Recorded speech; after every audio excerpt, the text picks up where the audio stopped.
আল্লাহ নবী সাল্লাল্লাহু আলাইহি ওয়াসাল্লাম অসুস্থ অবস্থায় তিনি বলতেছেন তার চাচাতো ভাইকে, ও ফজল, আমি মনে হয় বেশি দিন আর বাঁচবো না, তুমি আমাকে ধরে মসজিদে নববীর কাছে নিয়ে যাও, সামনে নিয়ে যাও।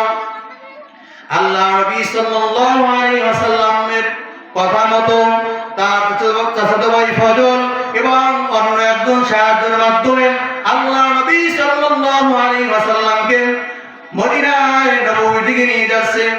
আর তিনার পাগুলো শেষরাইয়া যাইতেছে আর বলতেছে, ফজল, ওগো আল্লাহর নবী, আপনার কি যেতেই হবে? হ্যাঁ, আমি যেতেই হবে, মাসাই যেতেই হবে। ফজল, আমাকে নিয়ে চলো। যখন আল্লাহ নবী সাল্লাল্লাহু আলাইহি ওয়াসাল্লাম দুইজনের কাঁধে ভর করার মাধ্যমে যখন মসজিদে নববীর সামনে একটা স্থানে আল্লাহ নবী সাল্লাল্লাহু আলাইহি ওয়াসাল্লামকে বসাইয়া দিলেন, আল্লাহ নবী বললেন, ও ফজল, তুমি ঘোষণা করিয়া দাও যে আল্লাহ নবীর ধারা, আল্লাহ নবী সাল্লাল্লাহু আলাইহি ওয়াসাল্লামের কাছে কেউ কি কিছু পাবে নাকি? অর্থ লেনদেন বা কেউ কোনো কষ্ট পেয়েছে, আমি তাদের কাছ থেকে মাপ চেয়ে নিতে চাই। যখন এই এলানটা, এই ঘোষণাটা ফজল দিয়ে দিল, তখন মসজিদে নববীর সামনে সাহাবীরা এসে উপস্থিত হয়ে গেল। উপস্থিত হওয়ার পর বলতেছে, ও আল্লাহর নবী, ফজল ঘোষণা করতেছো যে নবীর কাছে এমন কেউ কি আসো যে নবীর কাছে টাকা পাবা? একজন সাহাবী দাঁড়ায় গেল আর বলতেছেন, ও আল্লাহর নবী, আপনার কাছে একদিন এক লোক এসে হাত বাড়াইছে, সাহায্য চাইছে, কিন্তু আপনি দিতে পারেন নাই। আপনার পকেটে দিরহাম ছিল না। আপনি আমার মাধ্যমে আমার কাছ থেকে 3 দিরহাম নিয়েছেন। কয় দিরহাম? 3 দিরহাম নিয়েছেন। ও আল্লাহর নবী, আমি এই দিনটার অপেক্ষায় ছিলাম যে আপনি এই ঘোষণা করবেন। তখন ওই সাহাবী বলতেছেন, ও আল্লাহর নবী, আপনি যদি চান আমি আপনাকে মাফ করে দিলাম, কিন্তু আপনার এই 3 দিরহাম দেওয়া লাগবে না। আল্লাহ নবী সাল্লাল্লাহু আলাইহি ওয়াসাল্লাম ফজলকে ডেকে বলল, ফজল, তুমি আমার সম্পদ থেকে এই লোককে 3 দিরহাম দিয়ে দাও। কয় দিরহাম? 3 দিরহাম। 3 দিরহাম দিয়ে দাও। আল্লাহ নবী সাল্লাল্লাহু আলাইহি ওয়াসাল্লামের সম্পদ থেকে 3 দিরহাম দিয়ে দিল। আবার ঘোষণা করল ফজল, ও সাহাবারা, তোমরা কি কেউ আল্লাহ নবী সাল্লাল্লাহু আলাইহি ওয়াসাল্লামের হাতের মাধ্যমে আঘাত করেছে? কেউ কি আসেনি? এখন দাঁড়িয়ে গেল আর বলতেছে, ও আল্লাহর নবী, আপনার হাতের মাধ্যমে আমি কষ্ট পেয়েছি। কয়, কেমনে? তুমি আমাকে ঘটনা স্মরণ করিয়ে দাও।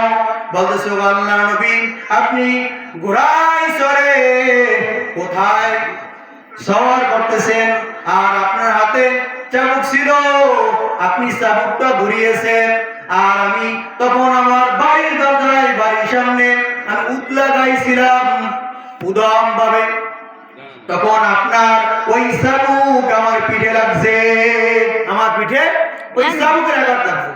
কয়, তুমি কি কও? কয়, আল্লাহর নবী, আমি যে আঘাত পেয়েছি, আমিও আপনার পিঠে আঘাত করতে চাই। যখনই এই কথাটাই সাহাবী বলল, তখন ওমর, ওসমান, আলী দাঁড়িয়ে গেল আর বলতেছে, ও সাহাবী, তুমি না নবীর সাহাবী, তুমি কি করে নবীর সাহাবী হয়ে নবীর পিঠে আঘাত করবা? তোমার অন্তরে, তোমার দিলে কি নবীর জন্য মায়া হয় না? তোমার দিলে কি নবীর জন্য মায়া হয় না? তুমি কিভাবে নবীর গায়ে আঘাত করবা? যখন আল্লাহ নবী বলে দিলেন, ফজল, আমার হুজরায় ওই চাবুকটা ওই চাবুকটা আমার হুজরা থেকে নিয়ে আসো। হুজরা থেকে যখন এই চাবুকটা বের করতেছে, অমনি কেদায় নবীর মেয়ে ফাতিমা দেখে ফেললেন আর বলতেছে, গো বদর, আমার বাবা তো অসুস্থ, কোথায় তো যুদ্ধেও যাবে না, তাহলে তুমি কেন এই চাবুকটা না? বলতেছে, তোমার বাবা বলতে এক সাহাবীর গায়ে আঘাত করে ফেলেছে। ওই সাহাবী বলছে নবীর পিঠে আঘাত করবে, আর আল্লাহ নবী এই চাবুক নিতে বলছে।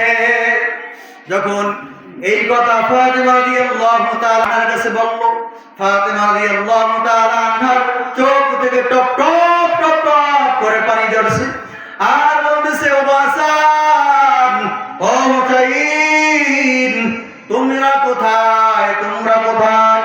তোমার নানা তো অসুস্থ, এই অবস্থায় কোন আল্লাহর বান্দা, কোন সাহাবী তোমার নবী তোমার নানার গায়ে আঘাত করবে? ওগো হাসান, ও হুসাইন, তাড়াতাড়ি চলে যা। যখনই মা এই কথাটা বললো, পাখি যেমন ভাবে উড়াল দেয় ঠিক তেমনি ভাবে হাসান হুসাইন ময়দানে হাজির, মসজিদে নববীর সামনে হাজির, এসে বলতেছে, ওগো সাহাবী, তুমি তো নবীর সাহাবী, নবীর গায়ে কেমনে আঘাত করবা? তোমার দিলে কি মায়া হয় না? তোমার দিলে কি নবীর জন্য মমতা হয় না? একবার আল্লাহ নবী সাল্লাল্লাহু আলাইহি ওয়াসাল্লাম বললেন, ও হাসান, ও হুসাইন, ও সাহাবারা, তোমরা পাশে সরে যাও, আমি আমার পানাটা মিটাইয়ে দিতে চাই। এই কথা করিয়া ওই আল্লাহর বান্দা নবী সাল্লাল্লাহু আলাইহি ওয়াসাল্লামের পিছনে চলে গেল আর বলতেছে, ও আল্লাহ নবী, আপনার পিঠে জামা দেখা যায়, যখন আমার পিঠে যখন আঘাত লাগছে তখন আমার পিঠে তো আমার পরনে তো কোনো জামা ছিল না, আপনি আপনার জামাটা উঠিয়ে না। তখন আল্লাহ নবী সাল্লাল্লাহু আলাইহি ওয়াসাল্লাম জামাটা উঠিয়ে নিলেন। তখন ওই সাহাবী নবী সাল্লাল্লাহু আলাইহি ওয়াসাল্লামের দুই সিনার মাঝখানে মোহর নবুয়ত সুমা দিয়া নবী সাল্লাল্লাহু আলাইহি ওয়াসাল্লামের পায়ে পড়ে গেলেন আর কান্নায় ভেঙে পড়লেন আর বললেন, ও নবী, কি করে বুঝলেন আমি সাহাবী আপনার গায়ে আঘাত করব? কি করে হয়? কারণ এই বাহানাটা আমি এই জন্য করেছিলেন নবী, আমার জিন্দেগির এমন কোনো আমল নাই যেই আমলের মাধ্যমে আমি জান্নাতে যাব। কারণ আমি এই বাহানাটা এই জন্য করেছি যে আপনার দুই সিনার মাঝখানে যে মোহরে নবুয়ত, এই চুমাটা দিলাম, চুমা দিয়েছি আর আমার জন্য জান্নাত ওয়াজিব হয়ে গেছে। সুবহানাল্লাহ। এই জন্য সাহাবাটা বাহানা করলো আর বললাম, নবী, এই জন্য আমি বাহানা করেছি, এই জন্যই বাহানা করছি। কি পরিমাণ নবীকে ভালোবেসেছে, আঘাত করে নাই, শুধু কিভাবে বাহানার মাধ্যমে মোহর নবুয়তে সুমা দিবেন, সেই জন্যই বাহানা করিয়ে মোহর নবুয়তে সুমা দিয়েই নবী সাল্লাল্লাহু আলাইহি ওয়াসাল্লাম পায়ে পড়ে গেলেন আর কান্না ভেঙে বললেন, আল্লাহ নবী, আপনি আমাকে মাফ করে দেন।